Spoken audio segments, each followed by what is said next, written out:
En la lección 6 de este trimestre, el Evangelio en Gálatas. El propósito de la ley. La lección de hoy nos menciona que en Gálatas capítulo 3, desde los versículos 19 al 29, Pablo menciona permanentemente la importancia de la ley de Dios. Y encontramos en el versículo 19 una declaración que es clave para considerar en el tema de hoy y a lo largo de esta semana. Dice ese versículo: entonces, ¿para qué sirve la ley?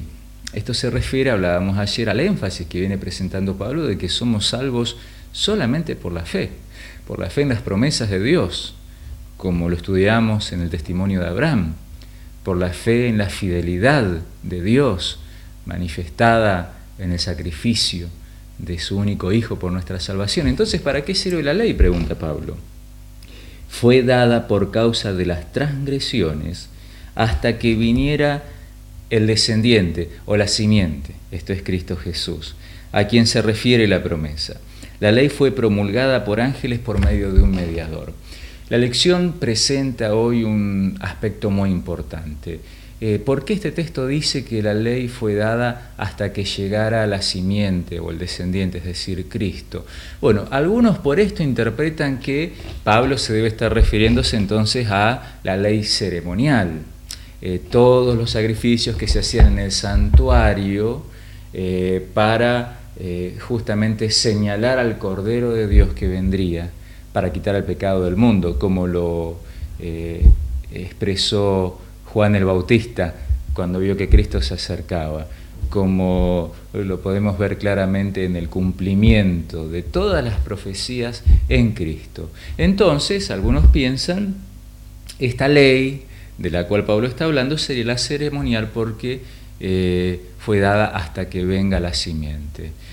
Sin embargo, si prestamos atención a los demás versículos, al contexto de Gálatas 3:19 y a los pasajes paralelos de Romanos, nos damos cuenta que esta referencia no puede ser simplemente a la ley ceremonial, sino que se nos está hablando de la ley moral. ¿Y en qué sentido entonces la ley moral, si volvemos a leer este texto, fue dada por causa de las transgresiones hasta que viniera la simiente o el descendiente? Bueno, veamos lo que dice Romanos 5, 13 y 20. Si vamos allí a Romanos capítulo 5, los versículos 13 y 20, se nos dice: antes de ser dada la ley, el pecado ya estaba en el mundo, porque el pecado no se atribuye cuando no hay ley. Y entonces en el versículo 20, la ley vino para que abundase el conocimiento del pecado, y donde abundó el pecado, sobreabundó la gracia.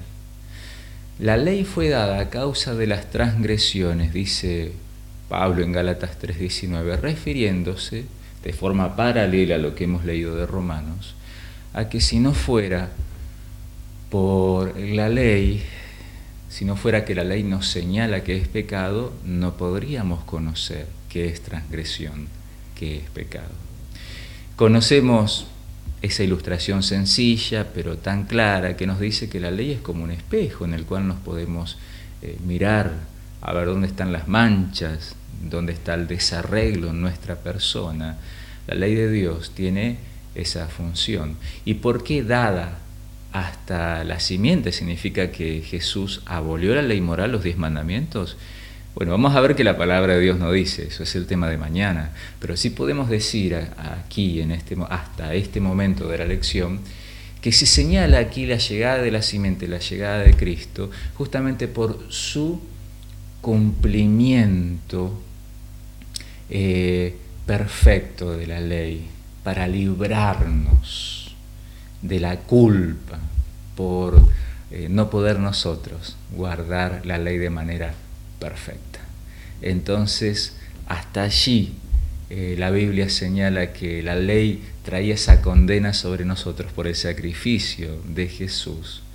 Por fe en su sacrificio nos es atribuida su justicia para que podamos ser libres de la condenación de la ley, pero libres de la ley en el sentido de no tiene ninguna función. San Pablo no está diciendo eso. Ya veíamos ayer que San Pablo mencionaba que la ley tiene su función. Y mañana vamos a estudiar el tema correspondiente a la vigencia de la ley moral de los 10 mandamientos. ¿Podemos descartarla o no? Entonces, en base a este texto de Gálatas 3:19. Bueno, hasta aquí desarrollamos el tema de hoy. Mañana entramos a ese otro tema, pero recordemos hoy que la simiente, el descendiente, la promesa de salvación, nuestro Salvador, Cristo Jesús, vino a liberarnos de la culpa que cargamos por ser pecadores y a darnos su justicia y a darnos la capacidad, el amor para poder vivir en comunión con Él, poder vivir en paz al sabernos perdonados y poder entonces buscar imitar su carácter y de esa manera producir en nuestra vida los frutos de la obediencia. Que Dios nos bendiga.